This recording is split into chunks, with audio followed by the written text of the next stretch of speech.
Le face-à-face, c'est l'attitude du croyant, et même on pourrait dire l'attitude de l'amoureux. C'est être en confiance, c'est se laisser regarder et regarder l'autre, se laisser regarder comme on est et regarder l'autre comme il est.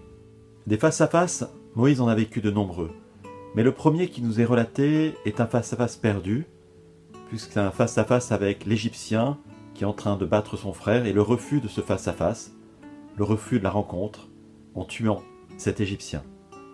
Le second face-à-face est celui avec Dieu, autour de ce buisson ardent. Face-à-face étonnant, avec du respect, et aussi avec de l'interrogation. Qui es-tu? Que dirais-je? Etc. Ce face-à-face avec Dieu va lui permettre de revenir vers ses frères, de se trouver à nouveau face à face avec ce peuple qu'il avait rejeté, qu'il avait obligé de fuir pour éviter la colère de l'Égyptien. Le quatrième face-à-face est plutôt une parodie, c'est celui avec Pharaon. C'est un jeu de non-rencontre, non-désir d'être qui on est, simplement humble devant Dieu.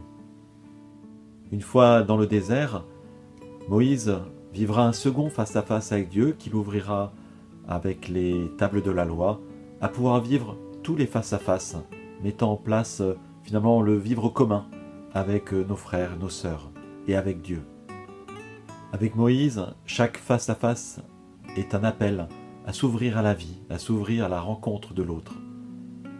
Quelques années plus tard, quelques centaines d'années plus tard, Jésus viendra et sera peut-être l'archétype du véritable face-à-face, celui qui accueille totalement l'autre comme une bonne nouvelle, et aussi celui qui va dénoncer l'autre lorsqu'il refuse ce face-à-face, lorsqu'il va jouer dans l'ironie, lorsqu'il va jouer dans la séduction, comme ces pharisiens. En tout cas, tous ces face-à-face sont un bel appel pour nous qui vivons dans ce monde, à vivre vraiment notre vie ouverte à la rencontre. À bientôt.